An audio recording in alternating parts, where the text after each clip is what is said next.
Dharma TV yang ada di rumah, salam jumpa untuk Anda semuanya. Semoga semua dalam keadaan sehat walafiat.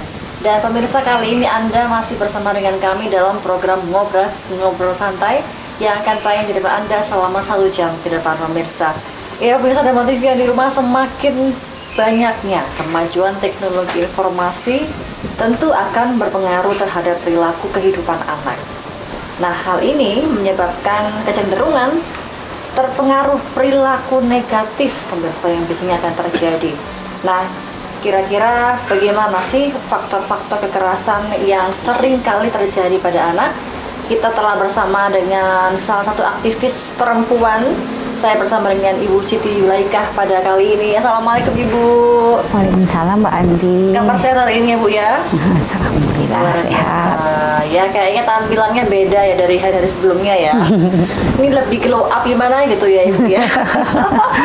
Oke, Ibu Siti Yulaikah panggilannya biasanya siapa ini Bu? Panggil aja nama bekennya. Siapa ya? Yuli aja. Ibu Yuli, pemirsa. Ya, siapa yang belum kenal Bu Yuli, ini kenalin ya. Baik, oke Ibu Yuli, kali ini kita akan berbicara tentang peran perempuan dan perlindungan anak ini Bu. Nah, mendengar judulnya saja, ini menurut Bu Yuli bagaimana nih Bu? Peran perempuan sebagai perlindungan terhadap anak ya. Apalagi perempuan itu kan ibu, sebagai ibu. Jadi ibu adalah pendidik utama dan pertama. Jadi perannya sangat besar dan sangat luar biasa sebagai pendidik di rumah khususnya. Tapi memang anak ini, tumbuh kembang anak, semua itu peran utama adalah di keluarga. Gitu. Utama dan pertama lingkungan keluarga. Gitu. Baik, berarti memang itu untuk yang dari lingkungan keluarga yang pertama dan utama. Berarti harus betul-betul benar ya, gitu. Tapi kalau misalnya kita seringkali mendengar adanya ketidakbenaran ketika kita mendidik anak dari awal lingkungan pertama, itu gimana Ibu ya terus? Memang peran utama keluarga itu kan tidak hanya ibu ya, tetapi ada bapak. Jadi ibu dan bapak ini adalah punya peran yang sangat penting ketika untuk anak ini menjadi anak, tumbuh kembang anak. Itu peran ibu, peran ayah itu ada peran sama-sama punya peran masing-masing, tetapi itu adalah peran yang paling terpenting karena anak ini akan mencari sosok figur siapa, figur ayah, figur ibu seperti itu. Nah, dia terus nanti di sekolah kan ada guru juga gitu ya. Jadi kalau di rumah itu dia mendapatkan perlakuan yang baik, mungkin di sekolah juga sama, dia akan di rumah kasih sayang seperti itu. Di sekolah pun akan melanjutkan. Guru ini juga punya peran penting juga di sekolah karena ya anak-anak di lingkungan di sekolah-sekolah ini adalah mereka mencari lagi sosok. Biasanya kalau di sekolah guru yang dia anut. Kadang-kadang orang tua pun, aduh kalau sama bu guru ini anak ini manut, kalau sama saya enggak begitu. Nah, jadi guru pun juga punya peran utama gitu. Berarti itu guru juga punya peran penting ya untuk anak. Tapi kalau misalnya itu anaknya masih belum usia masuk sekolah, berarti hanya di rumah aja ya yang menjadi peran utamanya ya? Iya, dan keluarga. Sepenting apa sih Bu sebetulnya peran dari keluarga itu? Penting sekali, memang sangat penting peran keluarga. Jadi kalau anak ini ini perkara sepele ya sebenarnya. Anak itu ketika dia berangkat sekolah, saat dia pulang itu anak itu sebenarnya orang tua itu kadang merasa abai dalam arti tidak menanyakan. Anak itu kalau ditanya itu akan senang. Jadi pulang sekolah itu biasanya anak, halo nak, kamu sudah pulang sekolah, bagaimana di sekolahmu? Itu hanya pertanyaan seperti itu tapi itu menjadi dampak yang sangat luar biasa. Ketika anak ditanya, oh ternyata saya tadi di sekolah, saya begini mas, saya di sekolah itu tadi senang. Anak itu merasa ada rasa bentuk pujian oh tadi saya di sekolah sana, oh dapat berapa kamu, saya tadi menggambar ini, oh bagus sekali. Nah, disitulah anak merasa punya percaya diri juga, meskipun hanya orang tua bertanya, tapi itu seringkali orang tua itu lupa dan udah nggak ditanya anak ini pulang sekolah ya sudah pulang gitu, seperti itu. Jadi pertanyaannya sepele, hanya kamu tadi di sekolah bagaimana, kamu senang gitu aja. Itu kalau masih usia anak-anak dia merasa dapat support yang luar biasa gitu. Support system gitu ya, supportnya luar biasa. Oke.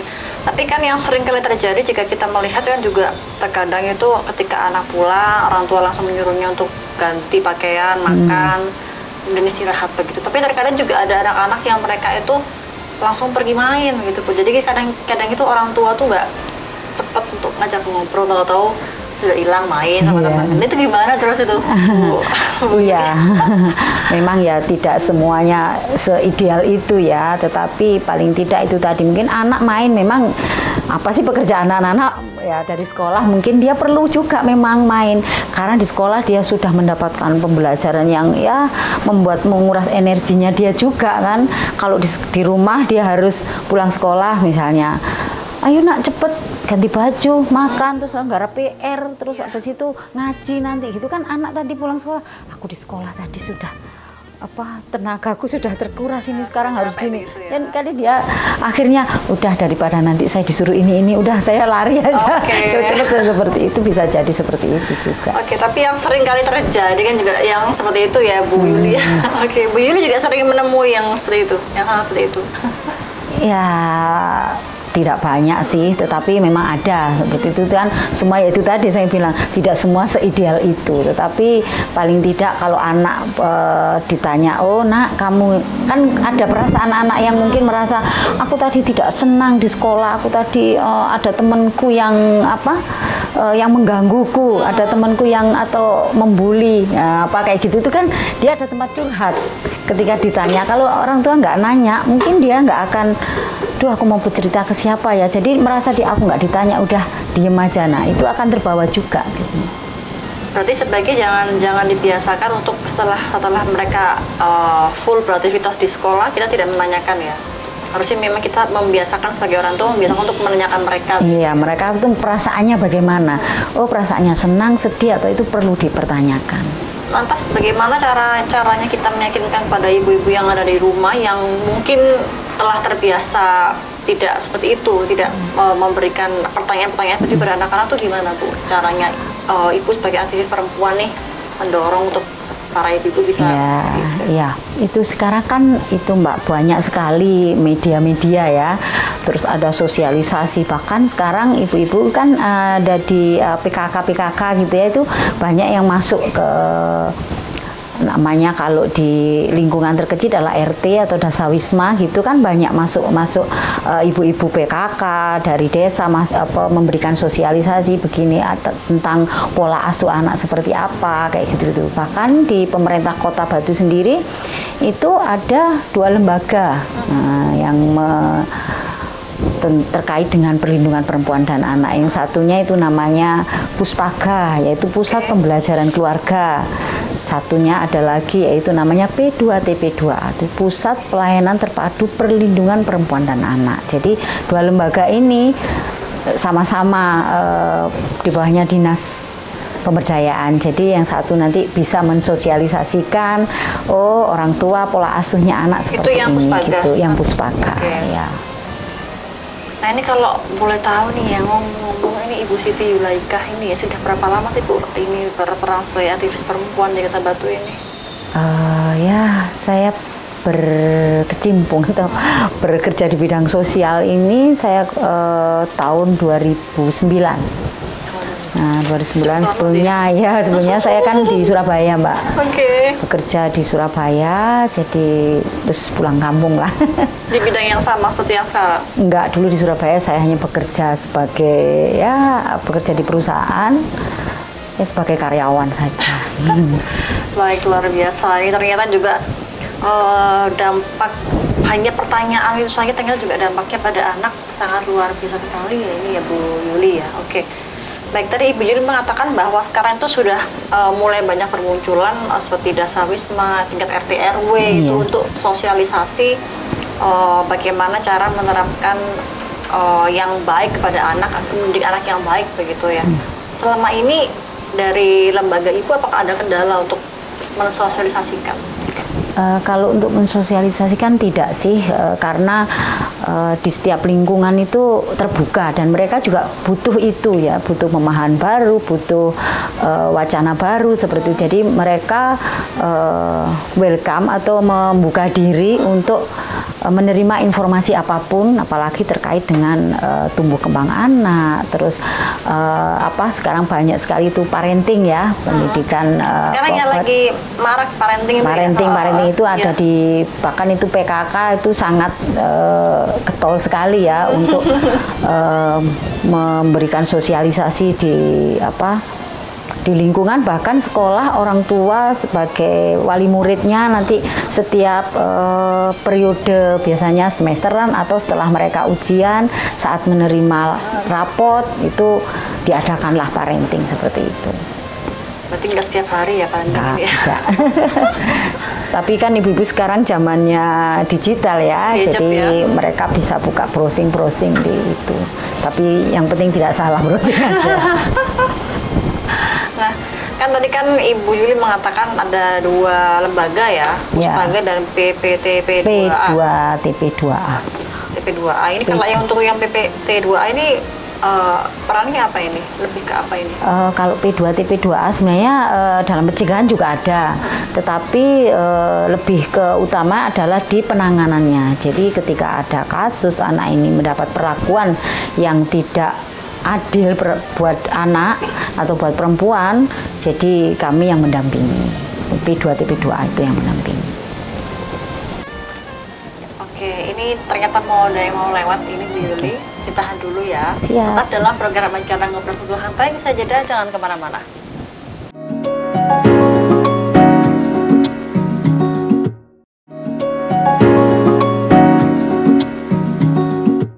Ya pemirsa, terima kasih Anda masih bersama kami dalam program Ngobrol Santai. Di segmen yang kedua kita masih membahas tentang peran perempuan dan perlindungan anak. Saya masih bersama dengan Ibu Yuli. Masih semangat ya Bu ya? Semangat. Luar biasa ya.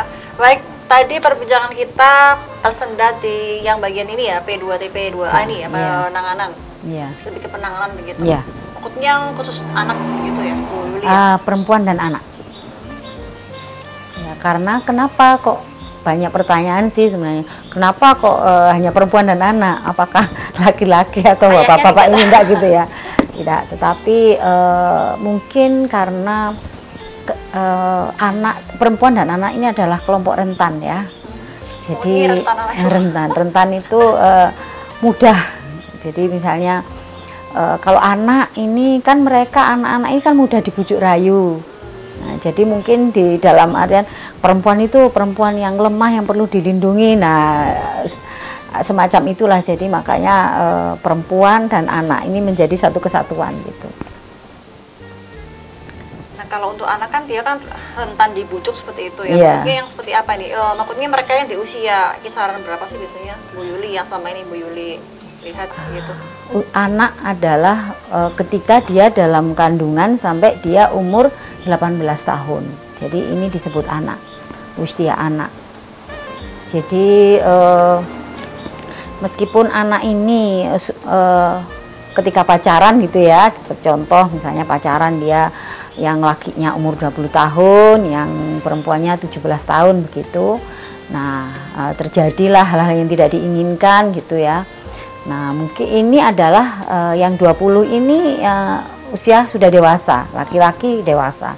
Jadi kalau yang 17 ini kan masih anak-anak, karena anak-anak usia dalam kandungan sampai dia 18 tahun. Jadi terjadi hal-hal yang tidak diinginkan, misalnya perkosaan atau apa, itu meskipun ini dilakukan, oh anak ini dia mau kok gitu ya, tetapi ini adalah kalau dalam undang-undang dia masih terkena dengan bujuk rayu. Jadi dia dibujuk karena dengan iming-iming sesuatu begitu. Apalagi kalau misalnya anak masih balita gitu ya. Anak masih balita ini sangat rentan sekali karena hanya diiming-iming saja itu dia akan, oh iya, apalagi kesukaannya dia pasti mau. Gitu.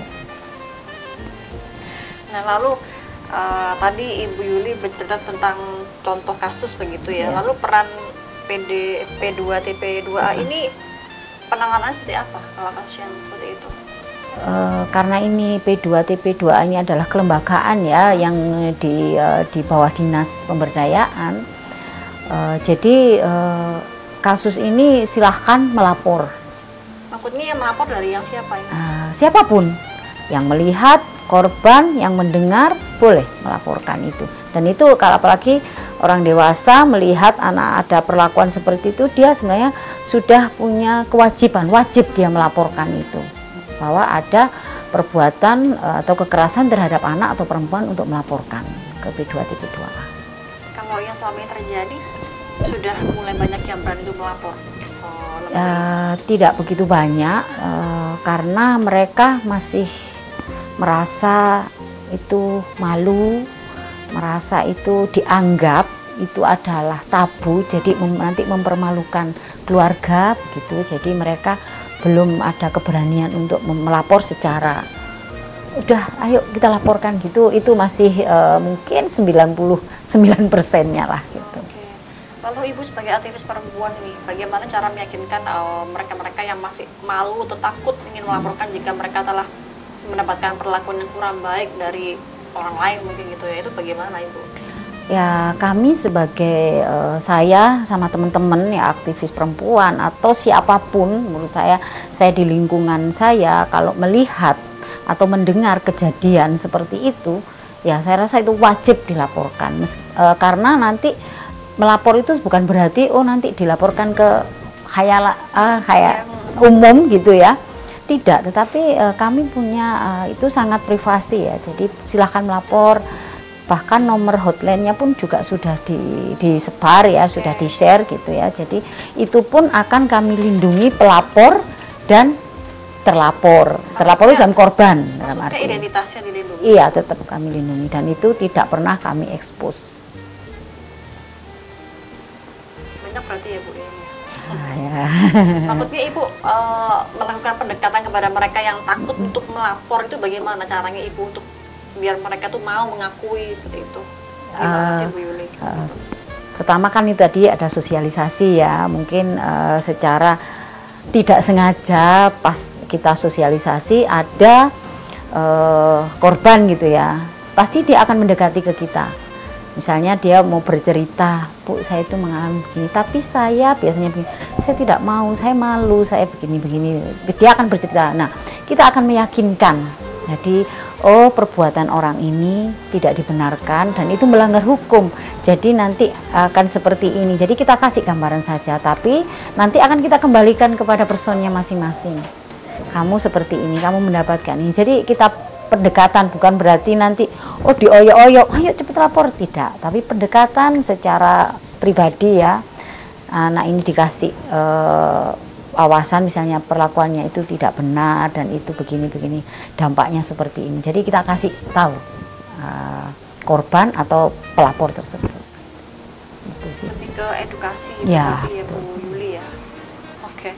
Lantas ini sebetulnya untuk hak-hak pada anak begitu ya Bu Yuli ya. Ini apa saja sih Bu yang menjadi hak-hak pada anak gitu dalam hal perlindungan? Hak anak itu dia hak hidup pertama. Dia punya hak untuk hidup. Kenapa ada hak hidup? Ada sebagian orang mungkin ya, ada kasus yang misalnya pada saat dia hamil yang tidak diinginkan, akhirnya kan digugurkan begitu. Padahal anak dalam kandungan tadi kan sudah anak dia sudah punya hak. Ya, hak pertama adalah hak hidup. Nah, terus yang kedua adalah hak tumbuh kembang. Jadi dia tumbuh kembang, dia harus mendapatkan hak-haknya tumbuh kembang dengan baik, makanan yang bergizi begitu. Jadi hak tumbuh kembang dan satu lagi itu hak partisipasi. Ya, dia punya hak untuk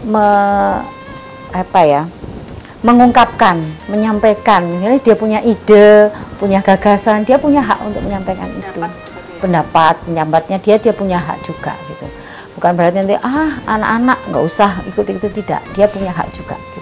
Untuk menyampaikan idenya, kreativitasnya, atau dia punya gagasannya apa kayak gitu. Kan gitu bocil tahu apa. Ya, itu kebanyakan seperti itu. Nah, itu padahal dia sudah dia punya hak juga. Tapi Ibu sering kali nemuin hal seperti itu Bu, kadang apa ya, kayak anggap apa ya, kayak remeh gitu, kadang-kadang nggak sih yang menjadi pendapat anak gitu? Pernah nggak sih kasus-kasus seperti itu, Bu? Banyak sih. Tapi kan mereka ada yang memang karena ketidaktahuan gitu ya. Jadi dia tidak tahu hak anak itu seperti apa, jadi ya itu perlu edukasi juga gitu ya. Jadi makanya sekarang kayak di Kota Batu ini ada namanya forum anak, ada mereka untuk menyampaikan ide-idenya gitu. Jadi diwadahi gitu loh. Mereka di pemerintah Kota Batu ini ada wadahnya juga gitu untuk anak-anak ini juga. Jadi dia punya kreatif apa, ada wadahnya, jadi bisa tersalur bakatnya mereka juga, dan pendapatnya mereka juga menjadi satu. Anak-anak ini ternyata punya pendapat begini. Nah, iya benar, ternyata mereka juga haknya juga perlu diapresiasi gitu, seperti itu. Nah, itu berarti komunitas begitu Bu, banyaknya ya kalau yang di Batu ini sendiri, yang menurut pemantauan Ibu? Maksudnya? Untuk yang hak anak ini, ketika mereka berbicara di dengar itu dalam bentuk komunitas yang selama ini Ibu lihat? Sebenarnya tidak juga. Mereka kan secara pribadi haknya dia secara pribadi punya hak seperti itu. Jadi tidak hanya tidak harus komunitas gitu ya. Tetapi karena kalau lebih komunitas itu kan mungkin lebih didengar begitu. Tetapi suara itu bisa dijadikan satu, misalnya ideku ini, idenya ini ternyata menyambung jadi satu ide seperti itu. Jadi bukan komunitas saja, tetapi secara pribadi anak dia punya hak untuk itu. Oke, saya mau menuju ke yang Puspaga tadi ini, Ibu. Jadi kalau Puspaga lebih ke apa tadi, Bu? Pencegahan dan untuk menyampaikan bahwasanya pusat pembelajaran keluarga. Jadi di situ pencegahan supaya tidak terjadi bullying, supaya tidak kekerasan dalam rumah tangga seperti itu. Nah, ada di Puspaga. Namanya Pusat Pembelajaran Keluarga. Pencegahannya seperti apa biasanya, Bu? Itu biasanya teman-teman yang di Puspaga ya kayak roadshow gitu, sosialisasi ke desa-desa, semua desa kelurahan di Kota Batu lah. Bahkan ke sekolah-sekolah juga.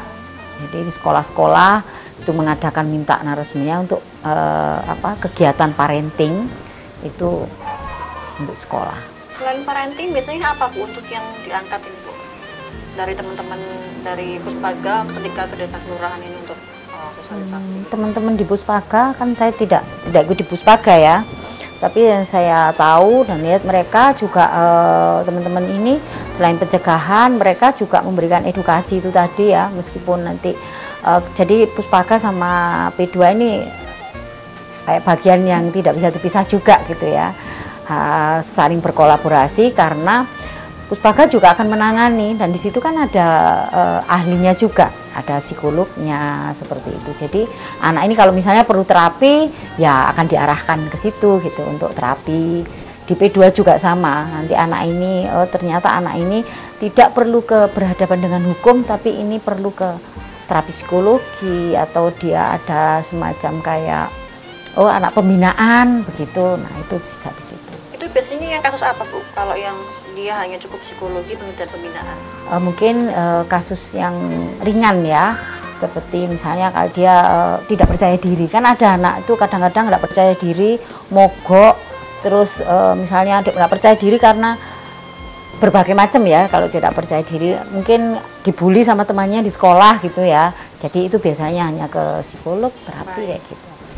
Ini mau ada yang lewat, tetap dalam program acara Ngobrol Santai. Saya jeda, jangan kemana-mana pemirsa.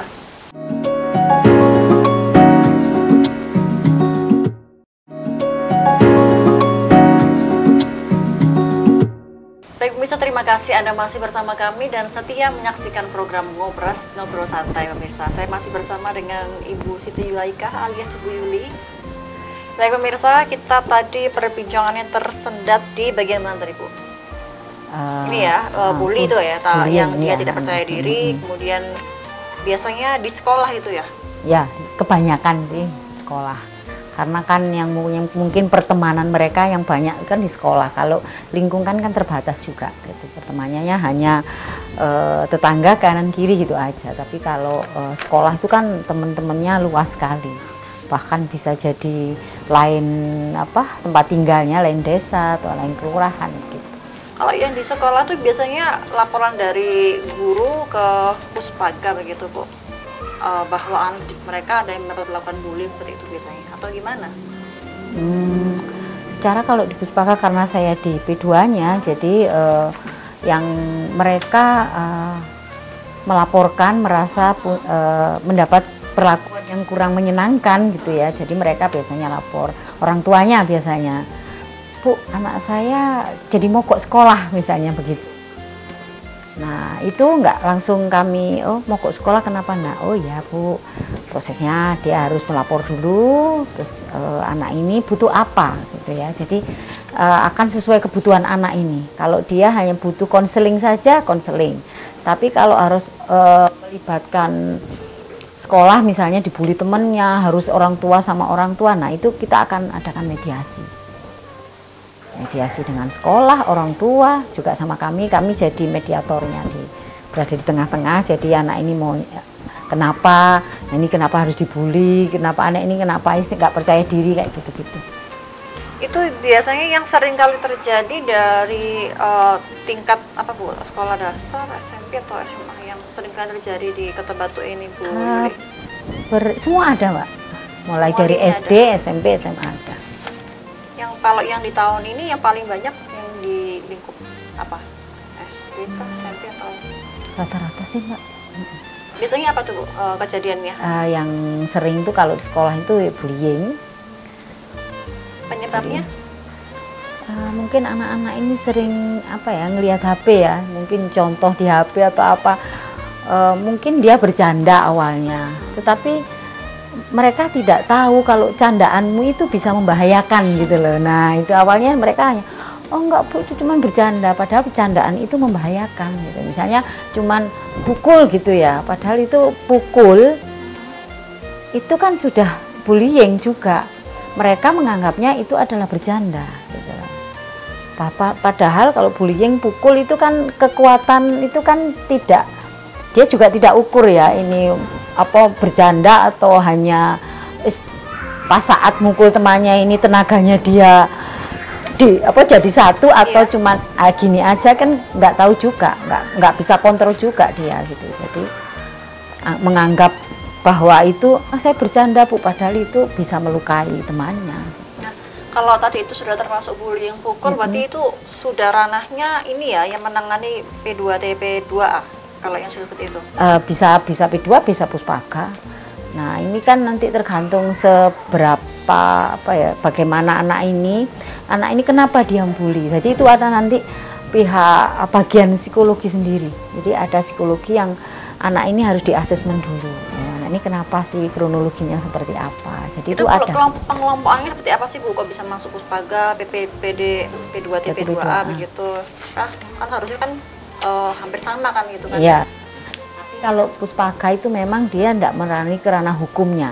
Kalau P2 misalnya ada anak, katakanlah anak ini di sekolah dipukul sampai terjadi misalnya dipukul sampai patah tulang atau apa. Nah itu kan sudah sangat membahayakan. Itu bisa jadi misalnya anak dipukul ternyata tulangnya ini setelah dioperasi nggak bisa, jadi kan menimbulkan cacat permanen. Nah itu sudah melanggar hukum gitu. Nah itu nanti ada sendiri, jadi bagian hukum yang harus menangani anak ini, dampingi, dapat pendampingan, terus proses itu nanti ada. Itu berarti langsung sudah yang menangani P2TP 2A ya? Ya. Itu kan proses pendampingan. Nah, ya, kalau sudah kasus seperti itu, langkah awalnya apa dari P2TP 2A ini Bu? Pertama memang harus pelaporan ya. Nah pelaporan, terus anak kedua belah pihak ini kita cari maksudnya informasinya satu persatu anak ini yang tadi saling membuli tadi ya jadikan asesmen, ada sendiri yang bagian untuk menangani itu. Jadi asesmen sejauh mana anak ini kenapa seperti ini, nah itu nanti ada sendiri. Jadi pihak bagian psikologi yang akan menentukan anak ini langkahnya kemana. Kalau memang anak ini sudah misalnya lah, kita nggak mungkin anak harus kita jas anak ini perbuatan kriminal atau apa, itu nanti ranahnya di psikologi ya. Kalau yang kemarin Ibu Yuli apa kejadian yang terakhir terjadi yang gimana? Yang terakhir kemarin jangannya. Banyak sih kejadian kemarin tuh kalau itu misalnya ada bullying ya. Bullying itu kan macam-macam. Itu tadi seperti yang saya sampaikan, ada yang sampai perlakuan cacat fisik. Kalau bullyingnya itu tadi merasa olo-oloan, jadi kami kumpulkan semua pihak keluarga, pihak korban, pihak pelaku. Kalau terjadinya di sekolah, ya pihak sekolah. Kalau terjadinya di lingkungan, ya ada lingkungan terkecil, misalnya RT RW. Bahkan pun sampai di desa kan ada namanya Kesra ya, bagian Kesra. Nah itu kita mediasi bersama-sama. Nanti sejauh mana ini, kalau memang anak ini tetap apapun itu, meskipun ini secara kekeluargaan, anak-anak ini harus tetap ada semacam untuk pemulihan. Dia harus didampingi, dia harus diterapi, istilahnya seperti itu. Kalau dia perlakuan tadi menimbulkan trauma, itu ada step by stepnya, dan itu memerlukan waktu, tidak cukup 1 kali 2 kali. Berapa lama biasanya itu? Melihat kasusnya yang dialami dia, misalkan dia mendapatkan perlakuan perkosaan gitu ya, perkosaan itu memang agak lama, itu bisa sampai 4 sampai lebih dari itu untuk terapinya mereka. Kalau untuk yang kasus yang tadi bully sampai adu pukul itu tadi, apakah ada pemulihan dan pendampingan? Betul, tetap ada pemulihan, dan itu dua-duanya, korban dan pelaku. Itu masih anak-anak ya, kalau itu masih anak-anak. Tapi kalau misalnya tadi pelakunya itu sudah dewasa, ya itu ranah beda lagi yang menentukan itu. Jadi harus melapor kayak gitu-gitu. Kalau untuk yang korban dan pelaku ini perbedaannya untuk pendampingannya seperti apa ini Bu Yuli? Ada perlakuan yang berbeda dalam arti begini, ini anak ini korban, anak ini pelaku. Jadi itu ada sendiri secara terapinya sendiri. Jadi ada bagian tersendiri. Jadi anak ini nanti kalau misalnya di Batu ini psikologinya, anak ini perlu rujukan kemana, ya akan dirujuk. Gitu. Itu untuk yang korban? Semuanya. Kalau dirasa ini perlu penanganan yang lebih ke secara gini ya. Korban itu kan berbeda-beda. Mendapatkan ada yang mungkin sampai terguncang jiwanya, sampai depresi begitu itu. Mungkin ini harus perlu obat. Kan ada juga yang tidak perlu obat, ada yang perlu obat itu. Nah, itu akan ada rujukan. Sampai obat juga itu ya Bu Yuli ya? Nah, bisa jadi gitu ya. Nah, itu tergantung itu tadi bagian psikologi yang mendapatkan anak ini gambarnya seperti ini. Mungkin anak itu kan kondisi berbeda ya jiwanya. Ada yang kuat, ada yang terkena anuan sedikit dia sudah merasa down, dia merasa dunia ini rasanya sudah runtuh begitu. Itu ada yang merasa baik-baik saja, cuek aja gitu, juga ada. Tapi kan juga namanya anak kan karakternya berbeda-beda, menerima mereka juga berbeda-beda begitu ya Bu Yuli ya. Baik, kalau untuk yang contoh yang kasus yang tadi, biasanya untuk pemulihannya sampai dia sembuh biasanya berapa lama Bu Yuli ini? Berapa bulan sih? Itu tadi tergantung anaknya juga. Kadang cuma 4 kali mungkin di anuan. Kalau hasil akhirnya bagian psikologi sudah menyatakan sudah anak ini sudah baik, sudah bisa di lingkungan, bisa bisa menerima kondisi ini, ya sudah, kita berarti sudah kamu sudah ini selesai. Tapi kalau kamu masih merasa gitu kan, anak kita juga kalau kamu masih merasa butuh tempat curhat, kamu mau curhat ke ibumu, ke mamamu, ke orang tuamu, itu kamu masih belum merasa masih malu, masih kamu mau ke kita lagi, silahkan, kami tetap terbuka gitu. Dan 2 lembaga ini tidak dipungut biaya, gratis. Gratis ya. Ya. Tapi juga pernah ada yang meskipun dia dinyatakan sembuh, dia udah free gitu, tetap mau ada yang datang untuk berkonsultasi gitu si anak tersebut. Paling kadang-kadang cuman pengen, Bu, saya pengen curhat gitu aja. Oh ya, kadang-kadang kan anak gitu, saya pengen curhat, Bu. Oh ya, nggak apa-apa, silakan, apa yang menjadi keluhanmu gitu aja. Jadi mereka tidak datang ke itu, biasanya hanya lewat WA ke kita aja. Di mana biasanya Bu untuk mereka bisa mencurahkan isi hatinya? Mungkin di tempatnya Ibu kerja atau di mana, ketemu di luar atau gimana gitu biasanya? Ya biasanya kita fleksibel ya, tetapi untuk secara kelembagaan memang di kantor, di kantornya P2 TP2A, atau kalau melapor di kantornya Puspaga gitu. Jadi atau mereka, Bu, saya mau lapor ini, Bu, saya malu, kadang-kadang gitu, saya nggak punya nggak percaya diri, Bu, mau datang ke kantor itu, aduh rasanya gimana gitu ya, misalnya. Oh ya, enggak apa-apa, sudah kamu lapor ke sini aja, saya catat gitu, nanti saya yang melaporkan ke berarti fleksibel ya, begitu fleksibel ya? Sangat fleksibel, dan itu sangat ramah buat perempuan dan anak. Jadi kami melindungi privasi mereka, itu itu tertutup sekali, jadi tidak akan ada orang tahu. Seperti itu. Baik, ini mau ada yang lewat ini Bu Yuli, tetap dalam program acara Ngobrol Santai, saya jeda, jangan kemana-mana.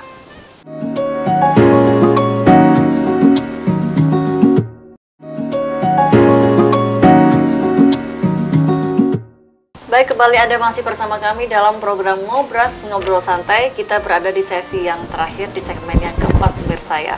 Saya masih bersama dengan Ibu Yuli, ya, ini selaku aktivis perempuan di Kota Wisata Batu, pemirsa. Ya, Ibu Yuli, tadi kita berbincang terakhir di ini ya, ternyata waktunya fleksibel ya, untuk mereka-mereka yang ingin mencurahkan isi hatinya yang terdalam, gitu ya. Fleksibel ya. Tapi itu tanpa mereka harus seperti mendaftar gitu di form-form tertentu, nggak usah kan ya? Itu tadi fleksibel. Memang kita di kelembagaan menyediakan itu. Tapi kalau mereka merasa itu, aduh ini, ya sudah nggak apa-apa. Jadi senyamannya gitu. Jadi tapi kita bantu untuk mengisi formnya apa kayak gitu. Oke. Baik Ibu, lalu saya juga pernah menemukan ini ya, salah satu contoh kasus ini. Ternyata dari si anak ini dia mempunyai masalah perekonomian ya di lingkungan keluarganya, sehingga yang membuat dia itu malu mau bersekolah, mau masuk ke sekolah, mau beraktivitas di sekolah. Akhirnya dia seringkali untuk tidak masuk sekolah karena masalah perekonomian di rumahnya, atau mungkin masalah di rumahnya begitu ya. Nah, itu gimana sih Bu caranya P2TP2A ini menangani Bu? Ya, memang banyak sekali itu karena masalah ekonomi itu luar biasa ya dampaknya. Jadi anak jadi tidak percaya diri, mau ke sekolah, aduh temennya punya ini, dia nggak punya gitu ya. Nah, itu perlu pendekatan memang. Jadi kita datangi, memang kita anak ini meskipun dia mau melapor mungkin malu juga gitu ya. Tapi tetap kami ambil datanya anak ini. Jadi kita namanya home visit ya, kita kunjungi. Jadi kita datangi anak ini, apa sih yang dia rasakan, apa yang dia inginkan, mau seperti apa. Misalnya, oh saya malu Bu, saya miskin, saya anak, namanya anak dia kan mau. Nah itu memang nanti akan ada kayak semacam konseling. Jadi anak ini diajak ngobrol, maumu seperti apa ini, oh ya oke, kamu seperti ini, berarti ini nanti kamu oke, kamu gini-gini. Tapi tetap anak ini diberi didekati, bukan berarti nanti anak ini, oh kamu nggak boleh begitu. Kalau anak itu dibilang nggak boleh, itu pasti dia punya tantangan malahan, gitu loh. Kalau dilarang itu kan anak semacam kayak disuruh gitu ya. Jadi menantang gitu ya. Ya itu. Jadi ya kita dekatilah anak ini dan keluarganya. Jadi sampai dia, oh ternyata dia itu begini. Nanti ada penanganan khusus. Jadi kita datangi, itu yang utama. Kemudian setelah home visit dan konseling ini di rumahnya dari si anak dan keluarga ini ya? Iya. Setelah itu biasanya langkah apa yang dilakukan oleh P2TP2A ini Bu Yuli? Anak ini kan setelah anak ini didatangi gitu ya, nah kan pasti kita tahu nanti maunya anak ini seperti apa. Misalnya dia tidak sekolah karena saya merasa tidak percaya diri, kayak gitu-gitu. Nah, rasa tidak percaya diri ini, anak ini harus bagaimana sih? Nah, ini ada terapi khusus teman saya, namanya Bu Nining. Itu yang memang dia ahli psikologi ya. Jadi Bu Nining ini akan mengevaluasi setelah anak ini datangi ke rumahnya tadi, anak ini di konseling, semacam anak kebutuhannya ini anak apa ternyata di mana. Nah, kalau hanya dia tidak percaya diri aja gitu, ada teknik sendiri Bu Ning itu yang penanganan itu. Nah, pengalaman kami kemarin itu anak-anak umur berapa ya? SMP kelas 1 kalau nggak salah. Jadi anak ini diajak berkegiatan. Jadi ada kegiatan yang membuat dia supaya aku tuh harus kuat, aku harus berbuat sesuatu. Nah, gitu, itu ada teknik sendiri. Jadi anak ini akhirnya berproses. Jadi tapi itu tadi orang tua, ibunya orang tua ini harus ikut peran juga. Jadi kalau orang tuanya ini, misalkan dia ada kegiatan apalah gitu ya, misalnya ikut kegiatan di salah satu olahraga misalnya, anak ini tapi supaya kegiatan di sekolahnya maksudnya gitu? Enggak, ekstra, jadi di luar sekolah. Jadi di kegiatan luar sekolah, orang tua juga harus terlibat, mengantarkan, mendampingi. Nah, itu nanti lama-lama anak ini berproses, nanti sudah dia misalnya mau olahraga apa, sekian kegiatan, akan diasesmen lagi. Hasilnya seperti apa? Anak ini sudah mulai. Ya, seperti itu. Berarti itu termasuk bentuk terapi ya? Ya, bentuk terapi. Ya. Nah, lalu setelah akhirnya dari P2 TP2 ini mengetahui apa aja kendalanya setelah melalui proses visit, konseling, terapi dan sebagainya, peran sekolah ini apa, Bu? Peran dari sekolah ini? Kalau di sekolah ya, anak ini karena itu tadi mungkin dia merasakan yang teman-temannya, aku nggak merasa bully kok gitu ya. Ya menerima dia apa adanya gitu. Sudah, ayo diterima di sekolah, gurunya pun juga anak ini bukan berarti harus dispesialkan, tidak, tetapi di sekolah teman-temannya juga gurunya yang punya gurunya yang lebih tahu, misalnya gitu. Bu, anak ini ternyata begini, kita kasih tahu juga gurunya supaya gurunya anak ini seperti ini Bu, bapak ibu ini gimana, ya nanti gurunya punya cara tersendiri, jadi supaya anak ini berbaur lagi dengan teman-temannya gitu. Baik, setelah akhirnya terapi, evaluasi, kemudian dia diajak melakukan aktivitas di luar sekolah seperti ekstrakurikuler begitu. Lalu dia dikategorikan sembuh tuh seperti apa untuk yang kasus seperti ini, masalah seperti ini? Itu tadi kembali lagi, dia dikategorikan sembuh adalah setelah dapat hasil evaluasi yang terakhir, misalnya. Anak ini terus tiba-tiba anak ini kelihatan di sekolah, guru pun juga berperan ya, guru, Bu, anak ini setelah dapat ini bagaimana perkembangannya? Ya Bu, anaknya sudah mau bersosialisasi dengan temannya, dia sudah tidak bolosan sekolah. Nah, kayak gitu, itu berarti ya sudah, dia sudah bisa kita anggap selesai ini anak ini, udah dia akan berbaur dengan temannya lagi, seperti itu. Tapi kalau misalnya dia sudah mulai berbaur dengan teman lagi dan dianggap selesai, tapi dia tetap menjalankan kegiatan di luar sekolahnya tadi, ini masih nggak apa-apa kan ya Bu? Nggak apa-apa loh, malah itu lebih bagus, iya gitu. Maksudnya nggak ada yang kamu udah sembuh, kamu khusus di sekolah kan, enggak ya? Anak tadi nggak dikatakan dia sakit Mbak, nggak dikatakan kamu supaya kamu ini enggak, cuma kamu harus berkegiatan inilah supaya kamu dapat teman baru, supaya kamu senang, itu aja. Kita nggak bilang kalau ini tuh kamu diterapi, enggak. Kamu di sini berkegiatan baru. Nah, ini kamu biar punya teman baru, terus punya lingkungan yang baru, dan kamu supaya lebih percaya diri, begitu aja. Jadi kita nggak nganggap anak ini, nak kamu harus gini, diterapi, tidak. Oke, berarti untuk pendekatan untuk yang dari masing-masing usia itu berbeda ya, dari tingkatan SMA pun juga berbeda sekali. Bedanya gimana Bu kalau untuk yang ini Bu, untuk yang kalau anak SD itu kan mereka masih merasa manja ya, jadi kayaknya mestinya harus banyak sanjungan gitu. Kalau anak SD itu seperti itu. Kalau anak SMP ya ada dua. Jadi misalnya dia harus juga dapat pujian juga, tapi tetap dia juga harus dibukakan realitanya tuh begini, begitu. Kalau anak SMA serasa sudah mau beranjak dewasa, jadi pemikirannya juga beda lagi gitu ya. Seperti itu sih. Juga jenis terapinya juga ya berbeda tentunya, iya. Kesulitan nggak Bu ketika untuk yang di tingkat usia-usia SMA ini Bu? Semua bervariasi ya. Yang terpenting adalah orang tua itu terbuka, dalam arti menerima apa adanya anak ini, terus menerima kita, itu tidak ada masalah. Jadi keluarga menerima itu sudah membantu menerima, itu jadi mudah ya. Kalau orang tua udah nggak menerima, di lingkungan orang tua juga sama, nah itu kami kesulitan sekali. Tantangannya di situ, yang keluarga yang membuat besar lebih berat tantangannya dari keluarga. Kalau yang tahun-tahun ini gimana Bu tantangannya?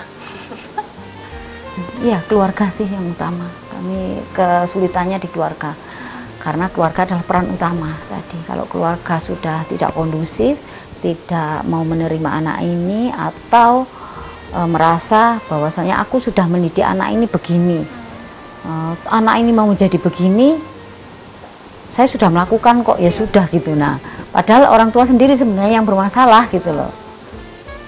Itu yang sulit buat kami. Tapi dari kesulitan itu kan dari tim BD P2 TP2 pasti punya cara tersendiri kan untuk mendekati keluarga. Itu mungkin ada perbantuan dari masyarakat sekitar di lingkungan RT RW situ atau gimana biasanya? Karena kalau ini kan masalah orang itu tadi takut kalau nanti terekspos, jadi merasakan tertutup, jadi mereka aku bisa sendiri kayak gitu. Dan kita pun juga harus menghargai itu gitu. Nggak harus kamu harus begini-begini, tidak. Jadi kita harus menghargai itu juga. Orang tua sudah saya harus begini, tapi kembali lagi ke hak anak ya tadi, sebenarnya anak-anak itu punya hak begini, tapi kalau orang tua tetap kekeh nggak mau, ya itu kesulitan kita, tantangan kita. Berarti ya sudah tidak akan melanjutkan begitu dari tempat ibu. Iya. Itu yang paling banyak terjadi di Batu ini ya Bu ya, berarti ya? Atau nggak banyak sih, ada beberapa saja yang begitu, tapi yang welcome juga itu malah membuat kami tetap bersemangat, tetap ayo gitu. Tapi bukan berarti yang orang tua kami tidak bantu, itu tidak, tetap kami usahakan semaksimal mungkin, istilahnya bahasa Jawa itu sak mentoknya gitu loh, itu seperti itu. Sak mentoknya berarti ya. Oke. Ibu Yuli, ini hampir penutupan ini mau ada yang disampaikan ke pemirsa Dharma TV yang di rumah yang lagi nonton tema kita hari ini? Iya. Buat pemirsa, Bapak Ibu semuanya, orang tua, anak punya haknya. Jadi mari kita penuhi hak anak itu, dan juga kita sebagai masyarakat jika melihat, mendengar ketidakadilan atau perlakuan kekerasan terhadap anak dan perempuan, silahkan melapor ke kami. Nah, itu kerahasiaan akan kita jamin gitu. Itu saja. Baik, terima kasih atas informasi dan ilmunya yang sangat luar biasa pada hari ini Ibu Yuli. Terima kasih. Sama Mbak Anti. Dan pemirsa Dharma TV yang ada di rumah, usai sudah perjumpaan kita pada kali ini, saya Anti dan kerabat kru petugas mengucapkan mohon pamit. Terima kasih, selamat beraktivitas dan sampai jumpa.